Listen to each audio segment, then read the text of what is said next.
Selamat datang di podcast Waskitalk. Transformasi Waskita Dari kita untuk kita for better Waskita.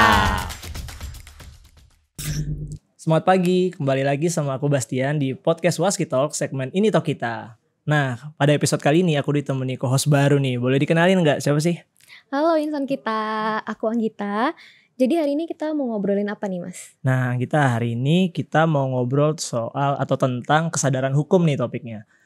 Gi, sadar gak sih kalau sehari-hari itu sebenarnya kita sering dihadapin sama situasi yang berhubungan sama hukum, sama kegiatan hukum.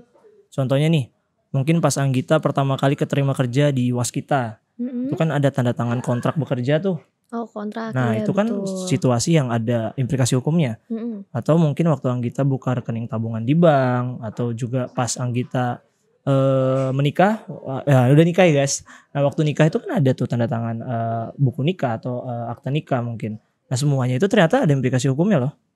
Betul banget ya Mas, ternyata legal awareness itu penting banget ya, apalagi di kantor dan perusahaan besar seperti PT Waskita Karya ini. Bener banget. Tentunya insan kita perlu banget nih ngedengerin episode kali ini untuk meningkatkan kesadaran hukum insan kita. Ya, nah hari ini kita sudah mendatangkan salah satu narasumber nih yang pastinya yang lebih paham soal hukum nih. Boleh dikenalin Ganggi, siapa sih?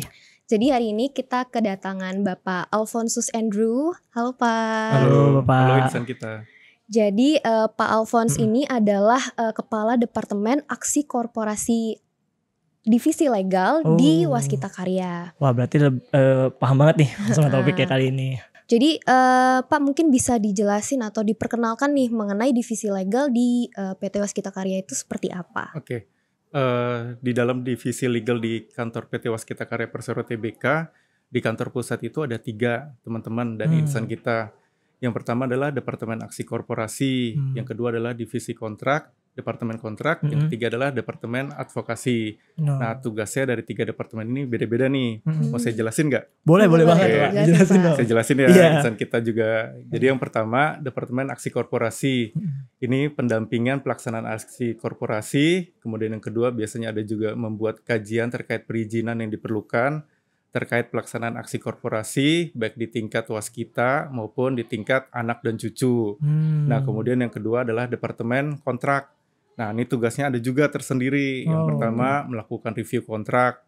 Kemudian yang kedua adalah memberikan pendampingan aspek hukum dalam proses negosiasi dan finalisasi kontrak, termasuk memberikan advice dari sisi hukum untuk permasalahan yang timbul sehubungan dengan pelaksanaan kontrak. Nah, yang terakhir adalah Departemen Advokasi yang mendampingi terkait permasalahan hukum yang menimpa PT Waskita Karya maupun personil yang ada di PT Waskita Karya Persero Tbk. Mungkin itu sekilas ya, Iya, Pak. gambaran mengenai 3 departemen di divisi legal di kantor pusat ini. Jadi kegambar banget sih aku nih Pak. Cuma aku lebih penasaran, tadi fungsi-fungsi tadi itu ada 3 tadi itu, ada gak sih Pak pedoman atau mungkin landasannya, dasar dari itu semua harus ada fungsi ini gitu Pak? Ya, jadi untuk pembentukan Departemen 3 itu memang memperhatikan kebutuhan di PT Waskita Karya Persero Tbk, teman-teman. Jadi contoh di aksi korporasi, seperti yang teman-teman dan insan kita yang ketahui juga di awal itu kan Waskita mengembangkan ekspansi bisnis ke tol-tol. Oh iya. Nah, jadi dengan adanya konsekuensi itu kita juga mempunyai banyak BUJT. Ya, Nah, BUJT kemudian, itu Badan Usaha Jalan Tol. betul, Badan Usaha Jalan Tol. Jadi di ruas-ruas jalan tol masing-masing dikelola oleh masing-masing BUJT. Oke. Nah, kemudian dari yang dulu sejarahnya divisi yang di PT Waskita Karya, kita melakukan split nih.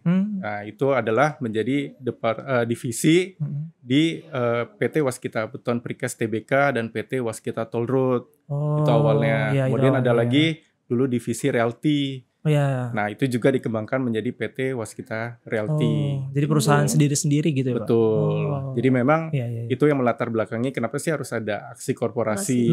Nah, kemudian yang kedua terkait Departemen Kontrak. Nah, seperti yang kita tahu bahwa kontraktor PT Waskita Karya kan kata dasarnya adalah kontrak. Betul. Betul juga ya. Jadi betul, itu insan kita kenapa kontrak itu sangat penting di PT Waskita Karya Persero Tbk ini. Jadi kita mendapat pekerjaan, kita mendapat kontrak, kita harus tahu nih hak kewajiban kita apa sih di dalam kontraknya itu. Nah, hal-hal yang harus kita penuhi, hal-hal yang harus kita hindari itu juga kita harus aware di dalam kontrak. Betul. Nah, terakhir terkait departemen advokasi. Nah, ini juga menangani permasalahan hukum. Nah, seperti yang kita ketahui di bisnis ini as usual itu kan memang ada nih permasalahan hukum seperti itu. Mungkin ada yang merasa haknya terlanggar, ini akan menimbulkan permasalahan hukum. Nah, disinilah permasalahan hukum itu dikelola oleh departemen advokasi seperti itu. Oh, baru tahu ya tadi sejarahnya itu ternyata ada ya Pak, makanya kenapa ada ini semua. Tapi bukan cuma itu aja nih, Mas Bastian. Iya, Pak. Di dalam unit bisnis itu juga ada legalnya juga masing-masing untuk mengelola mitigasi risiko legal di unit bisnisnya masing-masing seperti itu. Berarti nggak cuma di sini ya Pak? Betul. Di bisnis unitnya juga ya berarti. Betul. Menarik banget ya, berarti tadi Bapak juga sempat mention nih soal aksi korporasi kan. Nah, PTWS Kita Karya kan sendiri juga selalu melakukan aksi korporasi seperti divestasi, obligasi gitu kan, right issues. Nah, kalau di divisi legal sendiri ini melakukan pendampingan ke PTWS Kita Karya agar gimana sih caranya, maksudnya memastikan agar PT Waskita Karya ini selalu berada di atau sesuai gitu dengan peraturan yang berlaku. Oke. Saya ambil contoh satu ya. Kalau misalnya IPO. Oke, Pak. Nah, ketika Waskita itu melakukan IPO kan memang ada ketentuan pasar modal yang harus dipenuhi. Nah, jadi dari peraturan itu kita sudah tahu nih list-list peraturan apa saja yang harus kita penuhi. Termasuk di dalamnya apakah kita harus memenuhi mulai dari anggaran dasar, yang salah satunya tuh harus ada komisaris independen. Nah, contohnya seperti itu. Jadi tugas dari Departemen Aksi Korporasi ini adalah memastikan kita siap nih menjadi perusahaan TBK seperti itu. Kemudian kalau case lain seperti divestasi, kita juga harus paham nih siapa sih calon pembeli kita contohnya. Nah, apakah memang calon pembeli ini adalah merupakan pembeli yang terafiliasi sama kita nih. Nah, kalau misal memang terafiliasi, ada lagi nih pemenuhan peraturan POJK-nya, yaitu transaksi afiliasi. Jadi memang di dalam transaksi legal ini kasusnya setiap kasus adalah unik seperti itu. Jadi kita harus lihat case by case-nya seperti apa. Seperti itu. Kompleks juga ya Pak, ternyata banyak nih aksi korporasi kerjaan. Kerjaannya Pak Alfons ini kan bapaknya. Iya, aksi korporasi ya, kepala departemennya lagi. Iya, betul. Tapi mungkin kalau tadi kan dari secara makro, mungkin secara perusahaannya Pak, aksi korporasi. Kalau mungkin saya balik ke kata kita awal tadi nih, yang sering terlibat kita nih kontrak nih Pak. Betul. Kalau dari sisi kontrak sih, aku penasaran Pak, kira-kira gimana ya caranya divisi legal untuk biar kita tuh kontraknya tadi tuh sesuai sama undang-undang peraturan gitu. Ya, jadi untuk memastikan supaya kontrak itu aman ya untuk kita ya. Jadi salah satunya itu adalah kita memastikan kita mengetahui hak dan kewajiban kita dulu nih. Kita kewajibannya apa sih? Kita contoh membangun suatu unit gedung. Nah, berarti speknya kita harus lihat seperti apa, mutunya, kualitasnya seperti apa. Dan yang paling penting adalah waktu pelaksanaan pekerjaannya nih. Karena kita dikejar mutunya bagus, kualitasnya bagus, waktunya pun juga harus tepat waktu. Itu contohnya. Kemudian yang kedua itu kita juga harus review nih kira-kira kemungkinan permasalahan yang akan muncul itu seperti apa sih. Contoh di harga satuan. Nah, apakah harganya itu di kemudian hari akan meningkat nih. Seperti itu. Misal kondisi dunia mengakibatkan harga besi naik. Nah, itu mungkin banget akan berpengaruh kepada beban kita yang akan dikeluarkan untuk menggunakan atau memakai besi seperti itu. Jadi memang permasalahan yang akan mungkin timbul yang harus kita antisipasi juga seperti itu. Tadi kan juga banyak ya Pak pendampingan dari sisi review kontrak gitu. Tapi kalau dari dalam melakukan review kontrak itu apakah ada concern tertentu nih dari divisi legal atau PT Waskita Karya sendiri? Iya, jadi ada beberapa poin kalau bisa disamerikan untuk yang review kontrak. Yang pertama itu adalah kapasitas pihak yang menandatangani kontrak. Jadi kita lihat nih siapa sih pihak pemberi kerjanya seperti itu. Apakah pemerintah atau pihak swasta. Kemudian yang kedua itu segala persetujuan atau izin tertulis yang diperlukan. Nah, untuk melaksanakan kontrak, izin apa aja sih yang kita perlukan, seperti itu. Nah, kemudian yang ketiga, adanya klausul tentang forum penyelesaian sengketa, seperti itu. Nah, kira-kira kalau kontrak ini bermasalah, kita akan bawa kemana nih? Apakah arbitrase, apakah ke pengadilan, ataukah cara yang lain, seperti itu. Nah, kemudian kita juga harus lihat commercial clause-nya, seperti scope of work, kemudian ada harga, kemudian ada waktu. Ini juga kita menjadi potensi yang mungkin timbul di dalam kontrak seperti itu. Ini jadi memang butir-butir penting di dalam kontrak. Nah tadi Pak menarik juga tuh Pak. Tadi kalau balik lagi tuh, saya sebagai yang awam ya Pak di legal ngomongin hak dan kewajiban. Ternyata dasarnya dari sana ya Pak. Maksudnya hak kita tuh apa sih sebenarnya, kewajiban kita apa sih? Bisa gak sih memenuhin kewajiban itu gitu. Dan mendapat hak yang sesuai dengan itu. Mungkin berarti teman-teman di project insan kita juga mungkin harus baca lagi ya Pak, kontrak projectnya seperti apa gitu.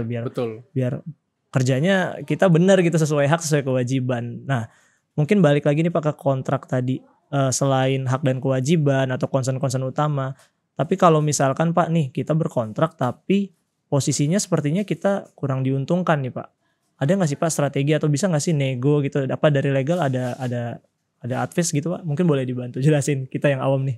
Ya, jadi memang di dalam kontrak itu kan memang ada suatu pihak yang lebih dominan ya biasanya dibanding pihak yang lain. Nah memang PT Waskita Karya Persero Tbk ini juga menemukan challenge nih dalam mendapatkan kontrak-kontrak. Nah bagaimana kalau misalnya suatu saat kontrak itu dianggap kurang menguntungkan nih. Nah yang pertama itu kita harus memahami juga perspektif dari calon pemberi kerja nih seperti apa nih, seperti itu. Nah yang harus diingat juga di dalam legal itu ada prinsip keseimbangan atau fairness, di mana ada hak, ada kewajiban, seperti itu. Jadi bagaimana cara kita mencari win-win solution di antara hak dan kewajiban itu, seperti itu. Jadi bagaimana kita memahami, view dari pemberi kerja adalah seperti ini, maka kita mencari tahu titik tengahnya di mana sih yang kita bisa sama-sama sepakati, seperti itu. Oh berarti kalau legal ini berarti kontrak ini balik lagi nggak cuma kertas doang, tapi kita tadi ya Pak ada win-win solution, nego lagi, ngobrol, fairness tadi ada unsur-unsur yang ditegakkan. Nah di legal itu adalah nama teknik negosiasi.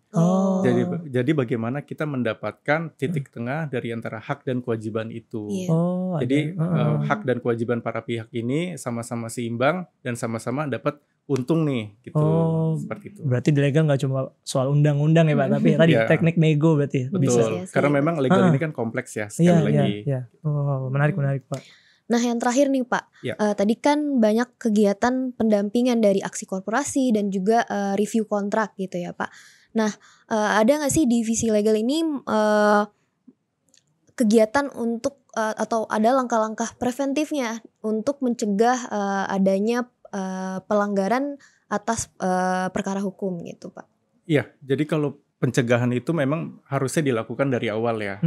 Jadi kalau misalnya dalam legal itu kita harus bagaimana memahami prinsip-prinsip good corporate governance seperti itu. GCG. Jadi bagaimana kita melakukan hal-hal yang dianggap perlu untuk dilakukan. Contoh kita mau mengambil suatu keputusan bisnis, harus ada kajiannya, ada kajian hukum, ada kajian bisnis, ada kajian risikonya. Nah nanti ketika ada permasalahan hukum kita buka nih, apakah kita mengambil suatu keputusan itu sudah ada nih underlying-nya. Ternyata sudah ada kajian hukum, sudah ada kajian bisnis, sudah ada kajian risiko, kajian komersil. Nah jadi ketika nanti ada permasalahan biasanya tidak dipermasalahkan. Kenapa? Kita sudah mengambil langkah-langkah pencegahan seperti itu.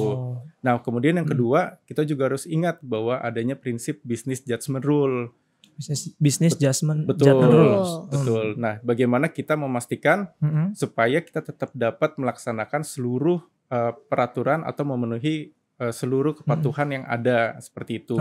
Kalau tadi adalah kajiannya, kalau ini bagaimana peraturannya dipenuhi seperti itu. Tapi tetap mengedepankan untuk memberi keuntungan pada perusahaan. Nah, yang ketiga terakhir adalah melakukan pendekatan persuasif dengan para pihak seperti itu. Ternyata berarti banyak juga ya langkah-langkah preventif, dan sebenarnya kalau kita sudah sesuai GCG prosedur sebenarnya harusnya aman ya Pak ya? Ya harusnya aman ya. Oke. Wah nggak terasa nih Pak. Iya ya, ternyata udah habis nih pertanyaan terakhir.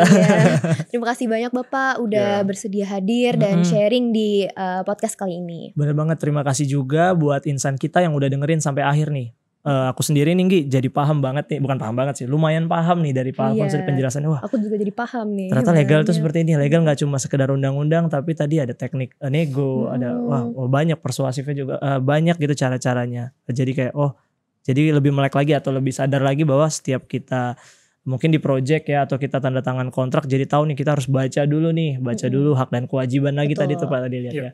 Ya mungkin itu aja, semoga segmen kali ini dapat meningkatkan pemahaman buat teman-teman atau insan kita dimanapun berada. Mungkin sampai sini aja kali ya, sampai jumpa di podcast ini Talk Kita selanjutnya. Bye bye.